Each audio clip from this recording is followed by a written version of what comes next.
Hello दोस्तों, आज हम जो है भारतीय संविधान में कार्यपालिका शुरू करेंगे, जिसमें आप सभी को राष्ट्रपति के बारे में पढ़ाया जाएगा। राष्ट्रपति जो कार्यपालिका का प्रधान होता है, राष्ट्रपति के बारे में संपूर्ण जानकारी आप लोगों को दी जाएगी और परीक्षा की दृष्टि से हर एक पॉइंट पे ध्यान दिया गया है, तो कोई भी पॉइंट आपका इसमें छूटने वाला नहीं है। ये आपकी तैयारी के लिए बहुत ही अब संसदीय से मतलब है कि जहाँ सरकारों में जो राष्ट्र का अध्यक्ष होता है वो औपचारिक रूप से प्रमुख होता है, उसके पास औपचारिक शक्तियाँ होती हैं, यानी कि वास्तविक शक्ति उसके पास नहीं होती। और जो अध्यक्षात्मक होता है शासन, वहाँ पर जो वास्तविक शक्ति होती है वो राष्ट्र के अध्यक्ष के पास ही होती है। जैसे अमेरिका हुआ, अमेरिका में अध्यक्षात्मक प्रणाली है, तो वहाँ पे जो वास्तविक शक्ति होती है शासन की वो राष्ट्रपति के पास होती है। अब हमारा इंडिया जो है, यहाँ पे देखिए, यहाँ पे संसदीय शासन प्रणाली है, तो यहाँ पे जो हमारे राष्ट्रपति हैं, राष्ट्र के अध्यक्ष, उनके पास जो शक्ति है वो औपचारिक है, और वास्तविक शक्ति हमारी मंत्रिपरिषद के पास होती है, जिसका प्रमुख प्रधानमंत्री होता है। अब इस तरह से देखा जाए तो राष्ट्र में जो अध्यक्ष है वो तो है राष्ट्रपति, लेकिन वास्तव में उनके पास जो शक्तियाँ होती है वो पूर्णतया नहीं होती। उनका प्रयोग वो मंत्रिपरिषद के सहायता से या सलाह पर ही करते हैं अक्सर। समझ में आया? इसमें जो प्रमुख शक्ति होती है वो प्रधानमंत्री के ही पास होती है। अब जैसे ब्रिटेन में है, तो ब्रिटेन में आप देखिए, वहाँ पे जो अध्यक्ष का पद है, प्रमुख पद, वो वहाँ की महारानियों का होता है। वहाँ पे जो महारानी होती है वो होती है वहाँ के प्रमुख। और वही हाल हमारे इंडिया का है, यहाँ पे जो राष्ट्रपति होते हैं उनका पद भी वैसा ही है। बस दोनों में अंतर यही है कि जो ब्रिटेन में अध्यक्ष का पद है वो वंशानुगत है, और हमारे यहाँ जो राष्ट्रपति का पद है ये वंशानुगत न होकर ये चुने जाते हैं। ठीक, इनका चुनाव होता है हर 5 साल में। तो भारत में राष्ट्रपति का जो पद है वो चुनाव से होता है, इसलिए भारत को गणराज्य कहा गया है। ठीक, तो इस तरह भारत जो है संसदीय, लोकतंत्रात्मक तथा गणराज्य स्थापित करता है। ठीक है, चलिए अच्छा आगे देखते हैं। हमारे संविधान के भाग 5 में जो संघ के बारे में बताया गया है, भाग 5 में संघ के बारे में बताया गया है। संघ जो संघीय कार्यपालिका है, इसके अंतर्गत राष्ट्रपति, प्रधानमंत्री व मंत्रिपरिषद आते हैं, वह मंत्रिपरिषद। ठीक, राष्ट्रपति, प्रधानमंत्री और मंत्री परिषद आते हैं तीनों। ठीक है, अब आगे देखेंगे हम भारत के राष्ट्रपति के बारे में। राष्ट्रपति के बारे में चलिए राष्ट्रपति के बारे में देखते हैं। अब भारत का जो संघीय कार्यपालिका का प्रधान होता है वो होता है राष्ट्रपति। राष्ट्रपति भारत के संघीय कार्यपालिका का प्रधान होता है, ये सबसे उच्च पद है। ठीक, अच्छा, इसमें कार्यपालिका की सभी शक्तियाँ निहित होती हैं राष्ट्रपति के में ही। जो कार्यपालिका की सभी शक्तियाँ हैं वो राष्ट्रपति में ही निहित होती हैं, जिसका प्रयोग वो संविधान द्वारा या तो स्वयं करता है या अपने अधीनस्थ पदाधिकारियों के द्वारा करता है। ठीक है, कार्यपालिका की सभी शक्तियों का प्रयोग या तो राष्ट्रपति खुद करता है या तो फिर अपने अधीनस्थ पदाधिकारियों के द्वारा करता है। और देखिए आगे, जो राष्ट्रपति के चुनाव के लिए योग्यता होती है कि वो राष्ट्रपति की योग्यता क्या होनी चाहिए, तो याद रखिएगा कि वो भारत का नागरिक हो। ठीक, ये ज़रूरी है राष्ट्रपति के लिए कि वो भारत का नागरिक हो। और दूसरा कि उसकी आयु कम से कम 35 वर्ष हो। कितना? 35 वर्ष। राष्ट्रपति चुनाव के लिए आवश्यक है वो भारत का नागरिक हो और उसकी आयु 35 वर्ष हो। और तीसरा, वो लोकसभा का चुनाव लड़ने की योग्यता रखता हो, यानी लोकसभा के निर्वाचन के लिए योग्य हो। ठीक, राष्ट्रपति के चुनाव के लिए ये आवश्यक है कि राष्ट्रपति पद का जो उम्मीदवार हो वो भारत का नागरिक हो, 35 वर्ष की आयु पूर्ण कर चुका हो और लोकसभा के निर्वाचन योग्य हो। ठीक है, अच्छा, और आगे देखेंगे। अब राष्ट्रपति के लिए ये राष्ट्रपति पद के लिए ये भी होना चाहिए कि वो किसी भी लाभ के पद पर न हो, लाभ के पद पर न हो। अब समझिए कि जो राष्ट्रपति है, उपराष्ट्रपति, राज्यपाल हैं या और जो मंत्री हैं, इन सब के पद को लाभ का पद नहीं माना जाता। ठीक, उपराष्ट्रपति, मंत्री और प्रधानमंत्री, राज्यपाल, राष्ट्रपति, इन सब के पद को लाभ का पद नहीं माना जाता। ठीक है, अगर ये इन पद पे हैं तो ये राष्ट्रपति का चुनाव लड़ सकते हैं। ठीक है, तो राष्ट्रपति के चुनाव के लिए ये भी आवश्यक है वो किसी लाभ के पद पर न हो।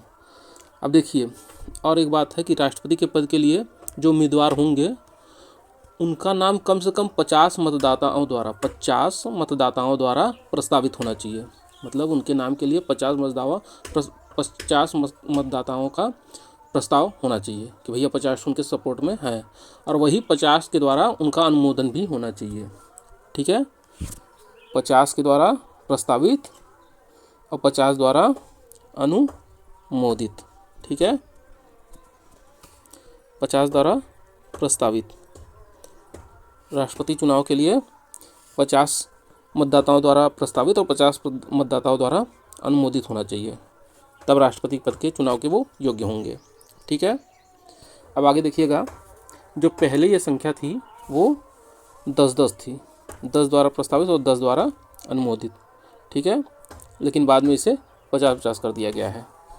अब ये याद रखिए कि राष्ट्रपति चुनाव के लिए जो जमानत राशि होती है, जमानत राशि वो होती है आपकी 15,000। कितनी होती है? 15,000। ठीक है, राष्ट्रपति चुनाव के लिए जो जमानत राशि है वो 15,000 रुपये है। अब ये याद रखिएगा कि अगर राष्ट्रपति के पद के लिए जो उम्मीदवार खड़े हैं, अगर वो कुल वैध मतों के 1/6, ठीक है, मत प्राप्त नहीं कर पाएंगे हैं, अगर 1/6 मत प्राप्त नहीं कर पा रहे हैं तो उनकी जमानत राशि जब्त कर ली जाएगी। ठीक है, तो उनकी जमानत राशि जब्त कर ली जाएगी। ठीक है, अगर राष्ट्रपति चुनाव के लिए जो उम्मीदवार हैं उनमें से कोई उम्मीदवार 1/6 वोट नहीं पा रहा है, वैध मतों का 6वां भाग नहीं पा रहा है, तो उसकी जमानत राशि जब्त हो जाएगी। ठीक है, अरे आपने देखा होगा कि गांव में प्रधानी वगैरह का चुनाव होता है तो वहाँ पे कुछ लोग ऐसे होते हैं जिनकी जमानत जब्त हो जाती है। लोग बोलते हैं उनका जमानत जब्त हो गया, तो वही है, अगर वो 1/6 से कम वोट पा रहे हैं राष्ट्रपति अपने वैध मतों का, तो उनकी जमानत राशि जब्त कर ली जाएगी। ठीक है, अगर राष्ट्रपति किसी संसद या किसी राज्य विधानमंडल का कोई सदस्य है, तो जब वो चुनाव में राष्ट्रपति का पद ग्रहण करता है,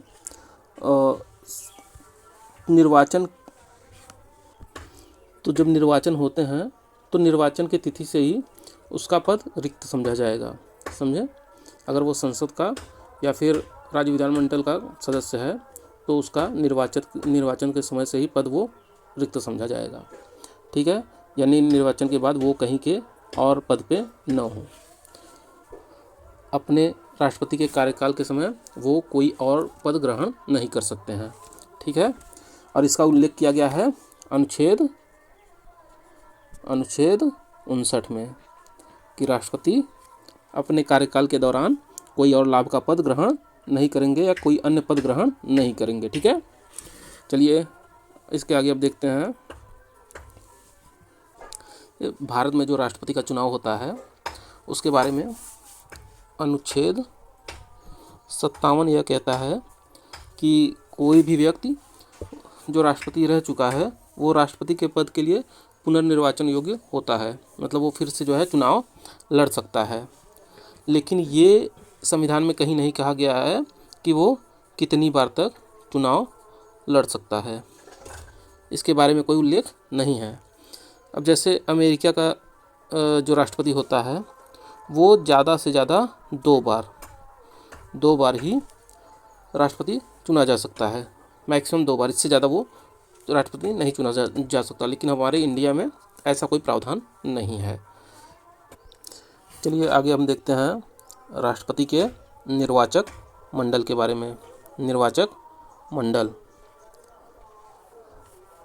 राष्ट्रपति के निर्वाचक मंडल में संसद के दोनों सदन, ठीक है, दोनों सदन के, याद रखिएगा, दोनों सदन के सिर्फ और सिर्फ निर्वाचित सदस्य, ठीक है, सिर्फ निर्वाचित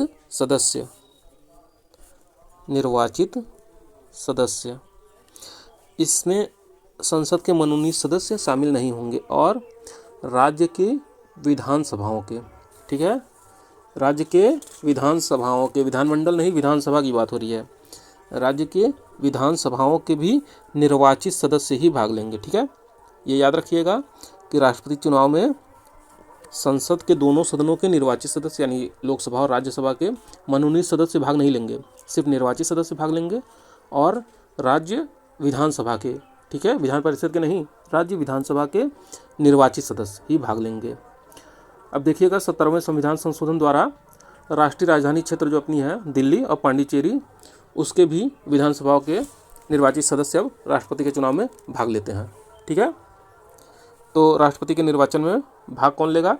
संसद के दोनों सदनों के निर्वाचित सदस्य और विधान सभाओं के भी निर्वाचित सदस्य ही, ठीक है। चलिए इतना तो आप सब समझ लिए होंगे अच्छे से।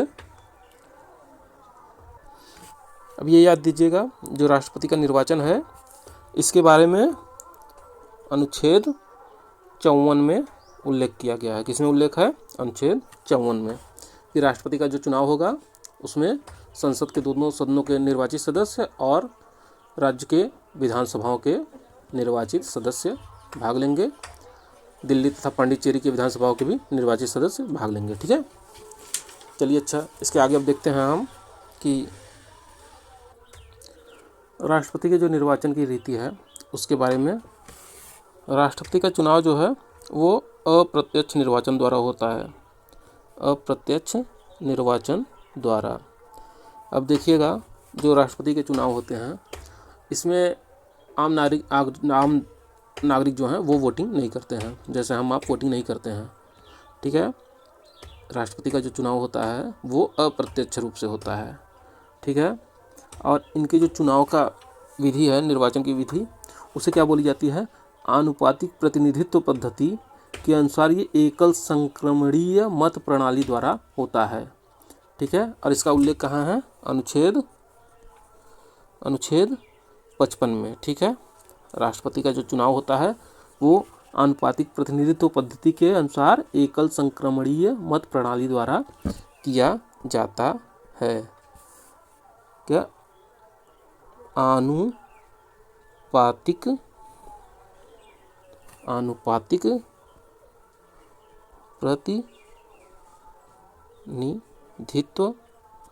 आनुपातिक प्रतिनिधित्व पद्धति, क्या पद्धति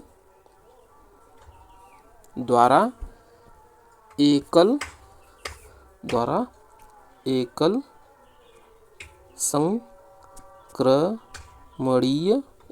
संक्रमणीय मत प्रणाली, ठीक है। अब ये क्या होता है, अब इसके बारे में थोड़ा सा डिटेल में समझेंगे। अब इसे समझेंगे डिटेल में। जैसे अगर विधानसभा के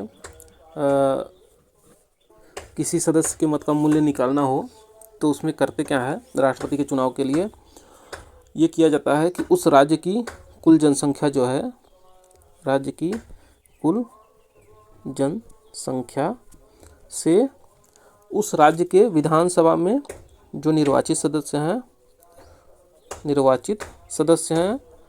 उनका और 1000 का भाग दिया जाता है, ठीक है। किसी राज्य के विधानसभा सदस्य के मत का मूल्य निकालने के लिए, राष्ट्रपति चुनाव के लिए, उस राज्य की कुल जनसंख्या में उस राज्य के निर्वाचित विधानसभा सदस्य गुणे 1000 का भाग दिया जाता है, ठीक है। ये हो गई विधानसभा के जो सदस्य हैं उनके मत का मूल्य।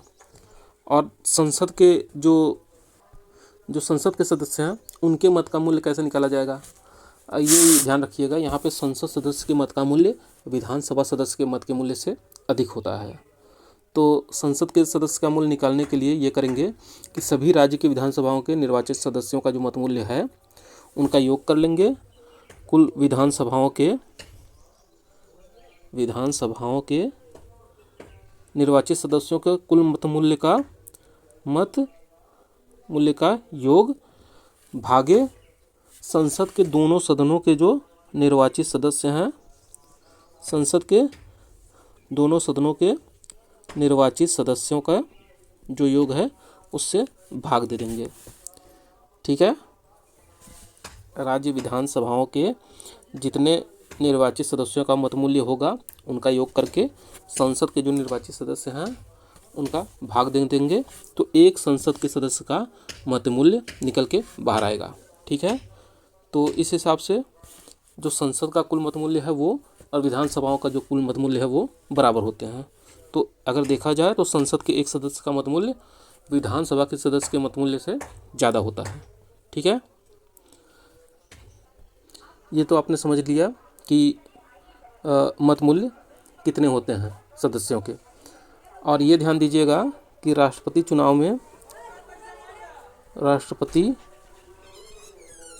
में वही विजय होगा जो कुल वैध पड़े वोटों के आधे में से एक अधिक प्राप्त करेगा। ठीक है, यानी राष्ट्रपति चुनाव के लिए ये अति आवश्यक है कि जो राष्ट्रपति का चुनाव जीत रहा है वो 50% से अधिक वोट प्राप्त करे। जैसे हमारे यहाँ जो प्रधान वगैरह का चुनाव होता है, इसमें जो विजयी होते हैं ये ज़रूरी नहीं है कि वो 50% वोट पाएँ। हो सकता है कि वो 25% ही वोट पाए हों वैध मतों का और विजयी हो गए हों, लेकिन राष्ट्रपति के चुनाव के लिए ये आवश्यक है कि वैध मतों का उन्हें जो वोटिंग मिला है वो 50% से अधिक हो, यानी आधे से एक अधिक। ठीक है, चलिए अच्छा इसको आगे समझते हैं कि राष्ट्रपति का जो चुनाव होता है वो किस तरीके से होता है। इसमें जो बताया गया है एकल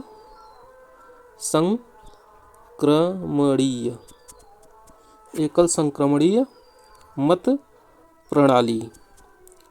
समझिएगा ये वास्तव में क्या होती है, एकल संक्रमणीय मत प्रणाली क्या होती है। अब ये आप समझिए कि इसमें जो वोटिंग होती है वो क्रम के अनुसार होती है। मतलब कि जैसे राष्ट्रपति के चुनाव के लिए 4 लोग उम्मीदवार हैं, तो प्रत्येक जो है वो इन्हें क्रम के हिसाब से वोटिंग करेगा। जैसे हम पहला ए, दूसरा सी को दे दिए, तीसरा जो है डी को दे दिए और चौथा बी को दे दिए। तो प्रत्येक जो इसमें सदस्य होगा वो अपनी वोटिंग क्रम के अनुसार करता है। तो बाद में इसकी जो काउंटिंग होगी, पहले राउंड में अगर कोई नहीं पाया तो जो सबसे कम वोटिंग पाते हैं उन्हें बाहर कर दिया जाएगा और उसके दूसरे राउंड की जो वोटिंग है वो बाकी लोगों में बांट के अंतिम में देखा जाएगा कि 1200 मतलब कि आधे से ज़्यादा किसको वोट प्राप्त हो रहे हैं। ठीक है, और जो आधे से ज़्यादा वोटिंग प्राप्त करेगा उसी को ही राष्ट्रपति पद मिलेगा। ये एकल संक्रमणी के लिए हम अलग से एक छोटी सी क्लास लेंगे जिसमें आपको डिटेल से बताएंगे कि ये चुनाव में कैसे होता है और जो गणना की जाती है वोटों की वो कैसे की जाती है। ठीक है, चलिए अच्छा आगे देखेंगे। राष्ट्रपति की जो पदावधि होती है, राष्ट्रपति की पदावधि जो होती है वो 5 वर्षों की होती है। ठीक है, हेलो, जो राष्ट्रपति की पदावधि होती है वो होती है 5 वर्ष की। ठीक है, चलिए अच्छा आज की क्लास में इतना ही। अगली क्लास में फिर आगे से शुरू करेंगे राष्ट्रपति के ही बारे में। अभी राष्ट्रपति के बारे में और काफ़ी कुछ जानना बाकी है। तो आज की क्लास में बस इतना ही, फिर अगले वीडियो में राष्ट्रपति के साथ ही मिलते हैं।